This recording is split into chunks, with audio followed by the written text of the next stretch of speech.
Bismillahirrahmanirrahim. Assalamu alaikum dear students. Today my lecture is on orthogonal trajectories.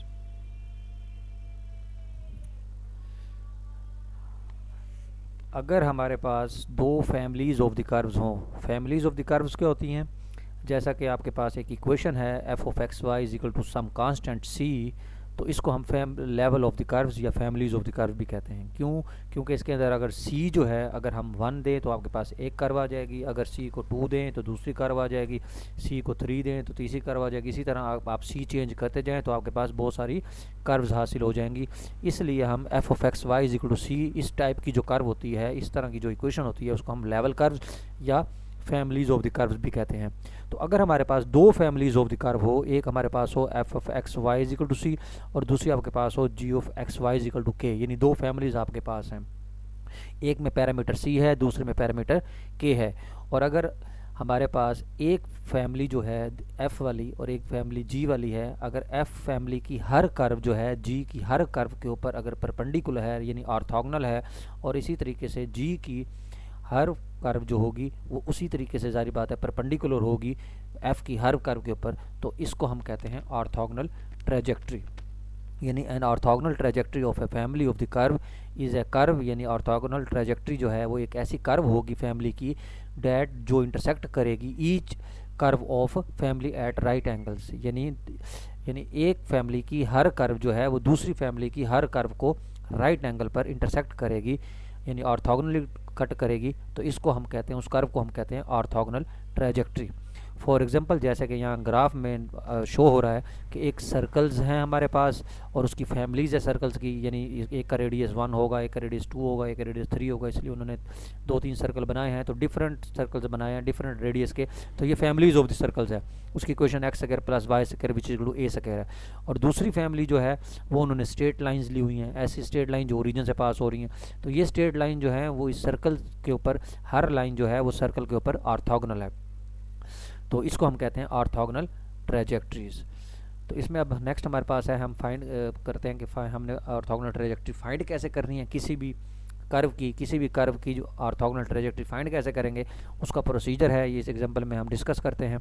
तो आपको जैसे उन्होंने फैमिली दी हुई है X Y is equal to A, आपने सबसे पहला काम ये करना है कि इस फैमिली की डिफरेंशियल इक्वेशन बनानी है। इस फैमिली की आपने डिफरेंशियल इक्वेशन बनानी है। डिफरेंशियल इक्वेशन फॉर्म करने का तरीका ये होता है कि हमारे पास फैमिली के अंदर जितने नंबर ऑफ पैरामीटर्स होते हैं, जितने नंबर ऑफ कांस्टेंट्स होते हैं, हम उन कांस्टेंट्स को एलिमिनेट करते हैं। कैसे करते हैं? हम उसके उतने नंबर ऑफ डेरिवेटिव्स कैलकुलेट करके, और हमारे पास डिफरेंशियल इक्वेशन बन जाएगी।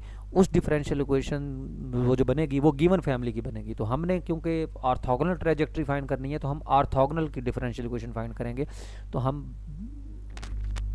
हमने पढ़ा है प्रीवियस क्लासेस में, आपने एफएससी में पढ़ा होगा कि अगर आपके पास एक लाइन है जिसका स्लोप अगर m है, तो उसके जो नॉर्मल होती है, जो उसके परपेंडिकुलर लाइन होती है, उसका स्लोप -1/m होता है, उसका स्लोप -1/m होता है। तो हम इस रिजल्ट को यूज़ करते हुए हम उसके ऑर्थोगोनल की डिफरेंशियल इक्वेशंस फाइंड करेंगे और फिर देन उसको सॉल्व करेंगे। तो वहाँ से जो फैमिली हासिल होगी वो इसकी ऑर्थोगोनल ट्रेजेक्ट्री होगी। तो अब आपको गिवन जो सरफेस दी हुई है, या गिवन जो कर्व दी हुई है फैमिली ऑफ द कर्व, वो दी हुई है X Y is equal to A. तो आप जाहिर बात है इसका एक ही डेरिवेटिव लेंगे क्योंकि इसमें एक ही कांस्टेंट है, तो उसका उन्होंने प्रोडक्ट थ्योरम लगाया। एक्स पहला वैसे ही वाई का d Y by D x, फिर प्लस वाई वैसे एक्स का 1 और विच इज इक्वल टू 0।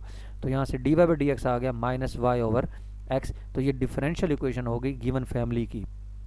अब क्योंकि हमने ऑर्थोगोनल की डिफरेंशियल इक्वेशन फाइंड करनी है, तो d Y by D x हम जानते हैं, क्योंकि जो डेरिवेटिव होता है d Y by D x वो स्लोप ऑफ टेंजेंट लाइन होता है। तो स्लोप आप जाहिर बात है एम से डिनोट करते हैं।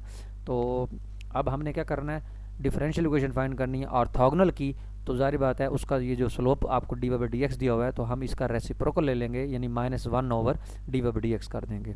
क्योंकि आपका जो d Y by D x दिया हुआ है वो -y/x दिया हुआ है, तो उसके ऑर्थोगोनल का जो स्लोप डेरिवेटिव आएगा वो आएगा x/y, यानी हमने रेसिप्रोकल भी ले लिया और साथ माइनस साइन भी लगा दिया, तो वो माइनस माइनस प्लस हो गया।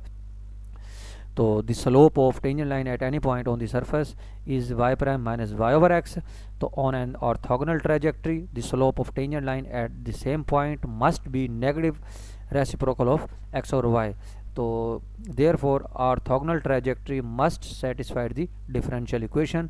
तो हमारे पास dy ओवर dx जो आएगा, हमने क्या किया, माइनस वाई ओवर एक्स का रेसिप्रोकल लेके माइनस लगा दिया, तो dy ओवर dx जो है वो माइनस बराबर हो गया x ओवर y के। अब ये डिफरेंशियल इक्वेशन को आपने सॉल्व कर लेना है। तो ये dy है, ये y इधर मल्टीप्लाई हो गया, ये dx है, ये x इधर मल्टीप्लाई हो गया, तो सेपरेबल डिफरेंशियल इक्वेशन बन गई, यानी वेरिएबल सेपरेट हो गए। तो अब आपने दोनों तरफ क्या करना है, इंटीग्रेशन ले लेनी है। y की integration y square by 2, x की integration x square by 2 plus some constant c, 2 से मल्टीप्लाई कर दिया, तो ये हमारे पास हो गया y square minus x square बराबर है 2c, 2c को उन्होंने b का नाम दे दिया, तो आपके पास ये एक नई फैमिलीज आ गई है। तो orthogonal trajectory are the families of the hyperbolas, ये हाइपरबोला की इक्वेशंस बन गई हैं given by the diagram. Figure में देख लें आप, ये आपके पास जो पहले हमारे पास फैमिली थी वो ये ब्लू कलर्स में उन्होंने शेडेड किया हुआ है कि ये फैमिली है, और जो उसके ऑर्थोगोनल हमने फाइंड किया है वो रेड कलर में उन्होंने शेड कर दी है। तो आपके पास प्रोसीजर अब आपने याद रखना है कि आपके पास जो भी फैमिली ऑफ द कर्व दी होगी, आपने उसका फर्स्ट डेरिवेटिव कैलकुलेट करना है, और फर्स्ट डेरिवेटिव फाइंड करने के बाद, क्योंकि ये स्लोप आ गया आपका एट एनी पॉइंट पर, उसके बाद आपने क्या करना है, उसका ऑर्थोगोनल ट्रेजेक्ट्री जो है उसका आपने स्लोप फाइंड करना है। तो उसका ज़ाहिर बात है हम क्या करेंगे, माइनस वन ओवर एम कर देंगे, यानी उसका जो डेरिवेटिव आएगा उसका रेसिप्रोकल लेके माइनस साइन लगा लेंगे, तो वो जो डिफरेंशियल इक्वेशन आएगी उसको आपने सॉल्व कर लेना है अगेन। तो आपके पास जो फैमिली आएगी, ये फैमिली उस फैमिली के ऊपर X Y is equal to A के ऊपर ऑर्थोगोनल होगी। तो ये आपकी ये ऑर्थोगोनल ट्रेजेक्ट्री इसकी है, और ये जो है ऑर्थोगोनल ट्रेजेक्ट्री इसकी है, ये एक दूसरे की ऑर्थोगोनल ट्रेजेक्ट्रीज कैलकुलेट हो गई हैं। Thank you very much.